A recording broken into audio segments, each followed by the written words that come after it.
Greetings, impeccable numinous beings. Today we are going to do some little flowers, and there's a bigger version, but I'm going to start with the smaller version today, just to give you the idea. The bigger version, I will, once I've made this, you know, the white bit equivalent, I will then tell you how to make this one, because it's very simple. So if you want to just start straight away with the big ones, just fast forward until you see that I've completed that bit on this colour. So we could start here with a magic loop, but I don't like them because I made a video, not a video, I made a granny square coat thing with loads of magic circles. I just learned how to do them, and they all of them started coming undone. I don't know what I was doing wrong, but I think with any wear and tear it's a bit dodge, so I much prefer this method, which is just to do slip stitches 3. Sometimes what I do is I do slip stitch to begin with, then a tightened one, then another tightened one, which is the equivalent of, well, that is 3 stitches, and then another stitch, which is the equivalent of the length of 3 stitches, and then I just go in this one, because the tightened ones mean that this one doesn't get stretched when you go into it, and then just pull through there and do a slip stitch to begin. And then we're going through the center loop, so you can see here what I'm going for. You can do it tighter if you like, that's fine too, but we're just going to do single crochets into the center, and we are actually going to count for this one. We're going to do 10 single crochets into the center, and I will count silently so that you don't have to listen to me and lose your own count. So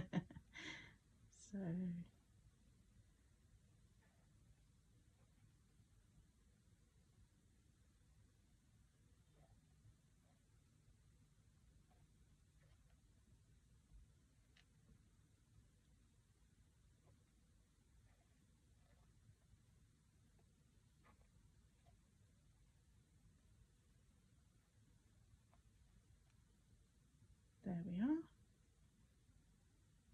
Yep, that's the right number.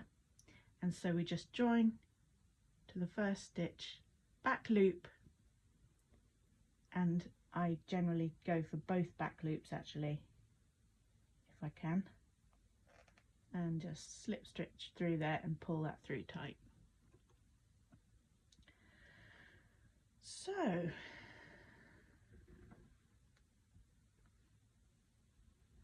my plan here is to do the same thing 5 times. So it's a petal, so yeah.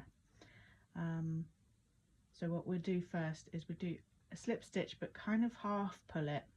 Don't pull it completely tight, but half pull it. Then 3 slip stitches. Then yarn over twice into the same stitch. Do a treble crochet, and this is American terms. And I'm using a 5 crochet hook, and I'm not sure what weight yarn this is, probably double weight, doesn't really matter. And yeah, we're doing a treble, so that's what we've got so far. And then we're going to do a picot at the end, which is a little point, so we do 2 slip stitches and then in through the bottom below the stitch, below the slip stitches, and just slip under there, and that's a little picot. And then we do a treble in the next stitch,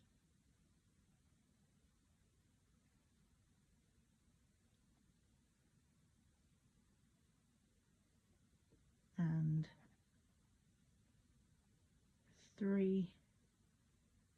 slip stitches and into that same stitch that we just did that into, and then we do a little slip stitch to join, and we half pull it, so it's not like we haven't yanked it, it's not full tension, but it's not really a full stitch either, it's just a little joiny dude. And the reason we don't pull it full tension is because we need to go in there later with the equivalent of the black to get that nice point there. But we also don't count it as a full stitch, so we do exactly the same now. In through the back loop, do a half pulled slip stitch through all of that, then 3 and a treble into the same stitch,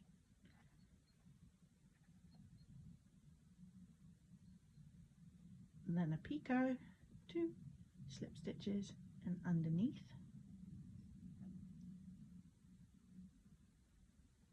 there we have it. Then into the next stitch, back loop, treble,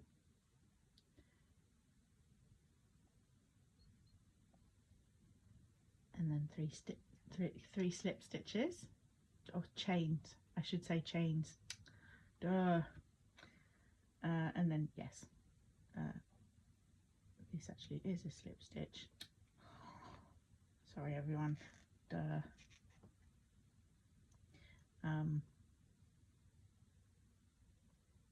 Half pull that, and then into the next stitch, half pull slip, and then 3 chains, treble into the same stitch. I use both the back loops when I can for this, a picot,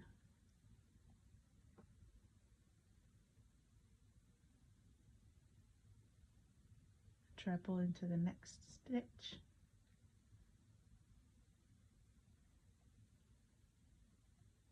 oh, lost that there, oopsie,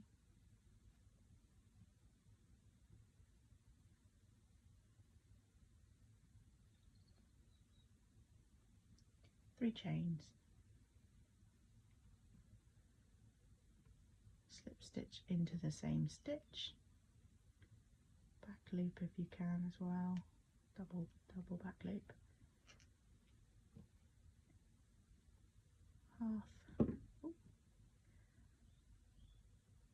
half slip, and again with the half slip,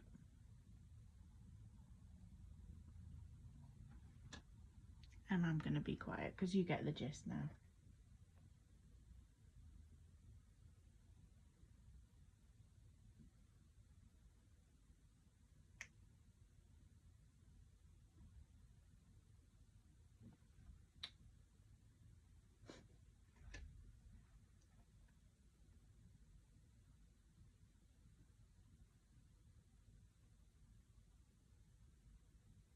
I find this quite a meditative one to get into because it's such a simple pattern and it's such a nice straightforward process.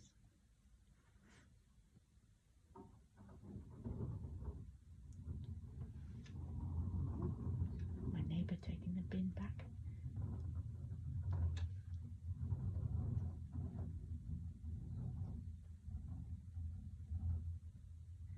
And you should have 2 stitches left. I actually don't for some reason.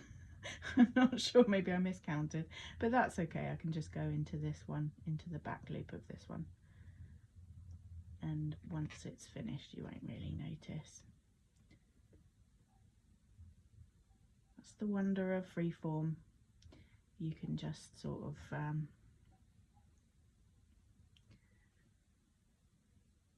wing it.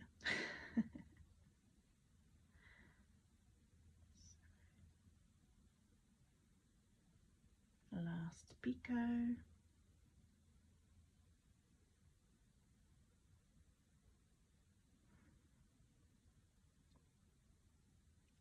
last treble into the last stitch.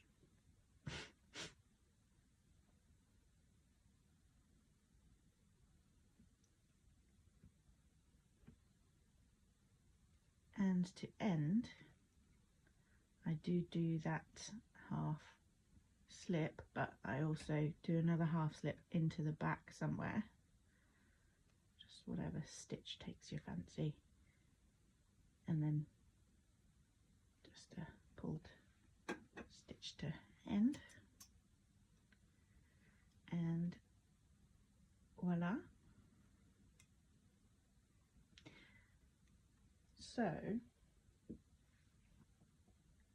what we have, by doing the back loop, we have a nice little ring around here. So if you want to, you can use another colour on the inner thing and just change the colour before you start doing the petals.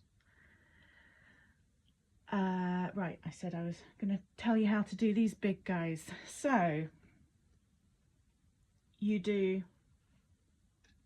the 3 or 4 in the middle, the 3 or 4 chains, which I accidentally called slip stitches before for ages, sorry about that. You make a little circle, and into the center of the circle you do half doubles now, and this is American terminology, just for those of you who didn't catch that. Half doubles into the center, but you do 15 instead of 10 singles for the smaller version.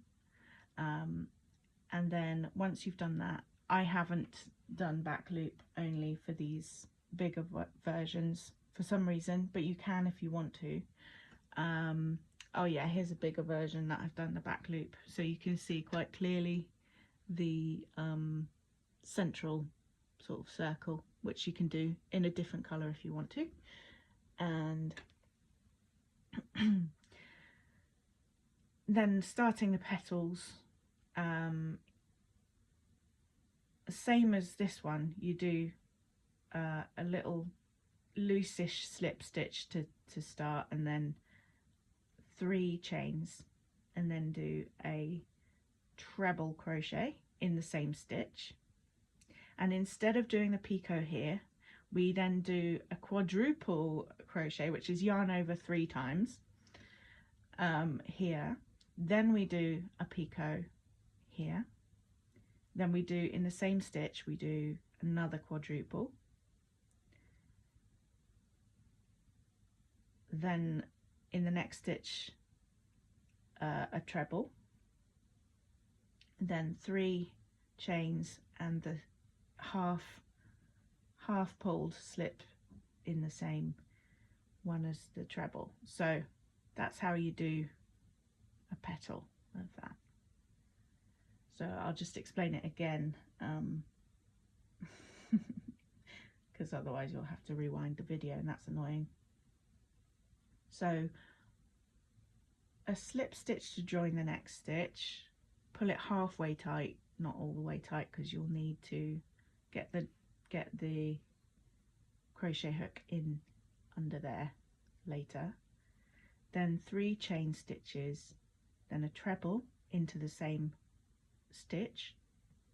Then instead of doing the picot after the treble, you do a quadruple, then the picot, then another quadruple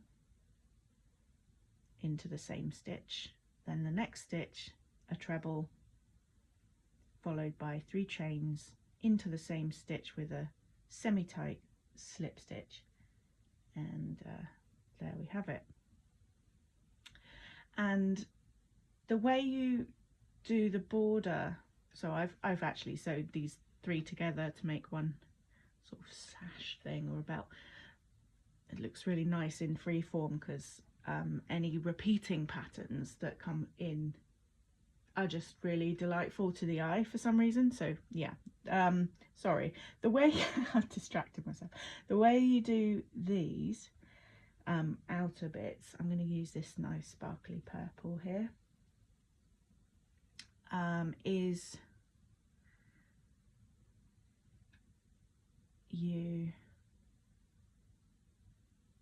it's very similar between both of them. I actually do much the same for the big one as I do for the small one for some reason, and it seems to work fine, so that's good. You join at the top of the stitch somewhere, and with the picot it's not particularly clear where the top is, but just for the picot just be aware that you do 3 stitches around the end of that, always 3 singles around that, and then it kind of doesn't matter where you put the hook. So yeah, slip to join, then in the same stitch, and I always do it around the end, single crochet, then in the next stitch of the picot, which is kind of close, another single, then a half double in the next one, and then it gets interesting. So yarn over, in through the next stitch, yarn over, pull through, then in through the next stitch, yarn over, pull through, yarn over, pull through 2, yarn over, pull through 2, yarn over, pull through 2. So we've kind of done 1 stitch in 2 stitches there. You can see the 2 loops and the 1 stitch at the top there. Then we go to yarn over,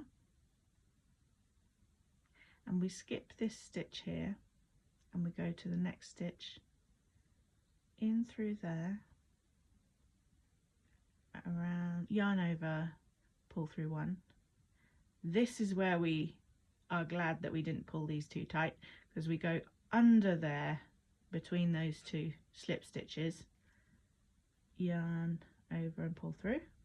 Then we have to kind of pull this one up a little, and we go into the next stitch. So it's kind of like we go into one of the slip stitches, I think, and then yarn over and pull through. And then we have 5 loops on our hook, yarn over, pull through 3, so we've done all of those bottom stitches as 1 pull through, then pull through 2, then pull through 2.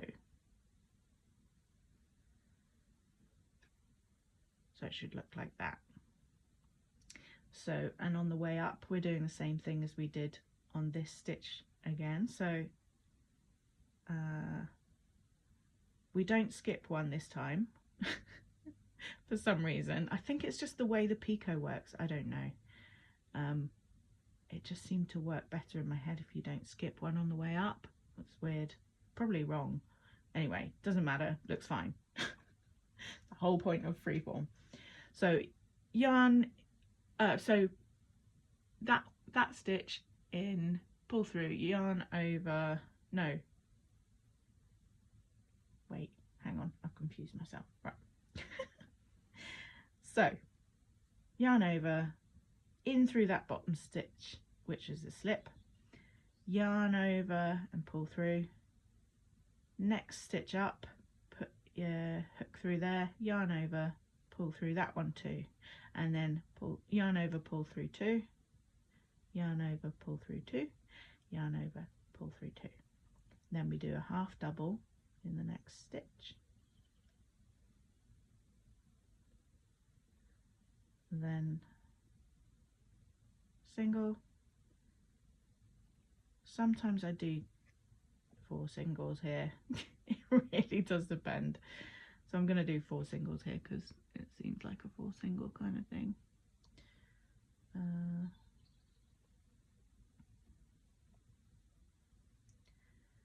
And sometimes it's just harder to find stitches, and if it is, I just don't bother with them, so I just carry on and it seems fine. So this one's a half double on the way down,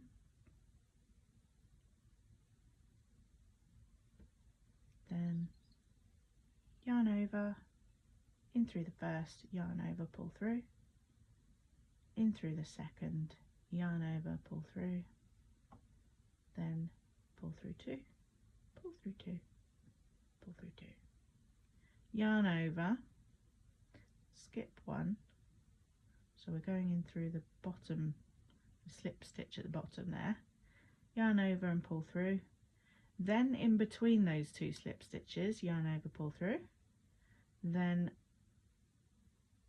the final slip, yarn over, pull through 3 to make the thing at the bottom, yarn over, pull through 2, yarn over, pull through 2. So it's starting to take shape. It's looking vaguely pentagonal. Yes, it's been a while since geometry. Right. Okay. So yarn over, in through the next stitch, pull through, in through the next stitch up, pull through, pull through 2, pull through 2, pull through 2. Reminds me of the old BBC jingle. Then a half double, then single, single. You can either do 1 or 2 singles here. I think I'll do 2 because I did 2 last time, so why not? And you can use the little tiny stitch on the end of the picot. For some reason I always get a tiny little weeny stitch there just after the picot. It's probably not even a true stitch, but sometimes I like to use it because I'm just wild like that. Okay, so you probably get this already, but I'm just gonna go through it again. So yarn over, first stitch, pull through, second stitch, pull through, yarn over, pull through 2, yarn over, pull through 2, yarn over, pull through 2, yarn over,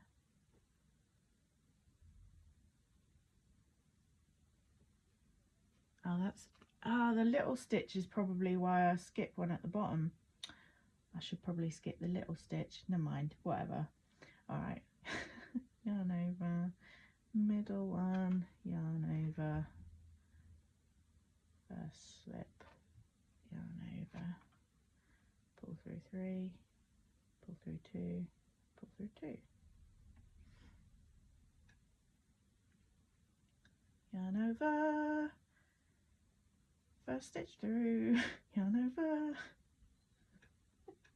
stitch through again, yarn over. Sorry, that's super lame. Okay, pull through 2, pull through 2, pull through 2, half double,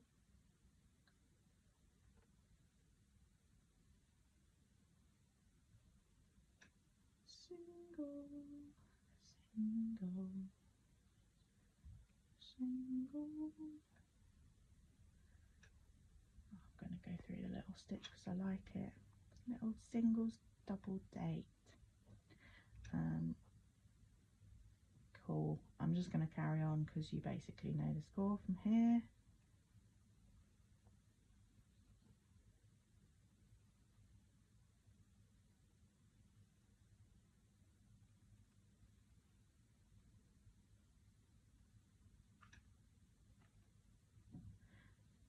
The beauty of freeform is that as long as you follow vague rules, crochet is so forgiving. It doesn't matter if you're imprecise, and I love that.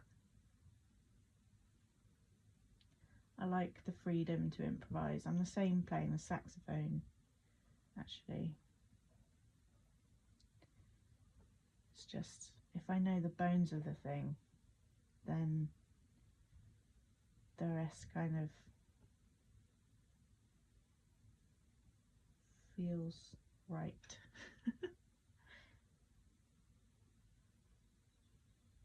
And if you've got a general structure, you can give yourself a bit of leeway, which is always nice.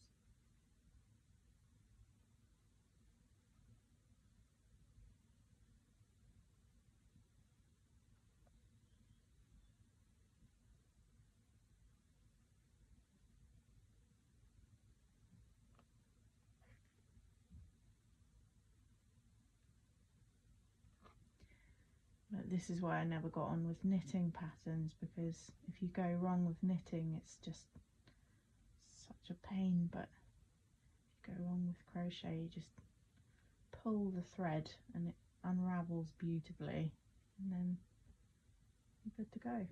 Absolved.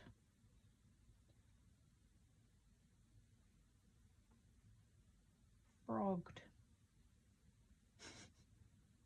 Okay, and a slip stitch into the back loop. Doesn't matter actually if you do back loop or not. I just tend to for some reason. I think it's because I do a lot of mosaic crochet and enjoy that. Okay, so that's that one. And with the bigger one, when you get to the three ones at the bottom here, I think you just do a, can't remember, do you do a triple? Do you just, oh yeah, anyway, I'll do another video for the bigger one, why not, but that's that. And they look lovely. I really like using the variegated yarns, because then you get a whole bunch of different ones and they look like they have different personalities, you know. Like all of these are from the same ball of wool, the innards at least, and actually on these ones the outer one is also from a variegated ball, and you can see there it goes from very dark navy blue into like sort of this almost mauve here, and that's a very nice effect. You can also use, if you want a looser sort of holier approach, you can use that sort of cord going in a single crochet into the side of the same single crochet, which I have shown you on a previous video. In fact, I showed it to you on the odd frog video with the black and white bendy bits, and on one of those bendy bits, one of the first ones, I showed you how to do this stitch, so you can check that out if you want to. Yeah, so hope that's useful, and happy crocheting. Oh, by the way, please subscribe, like, do all the things, because I love you, so why wouldn't you? That was bad, sorry. I always say something dreadful on this. Yay! Bye!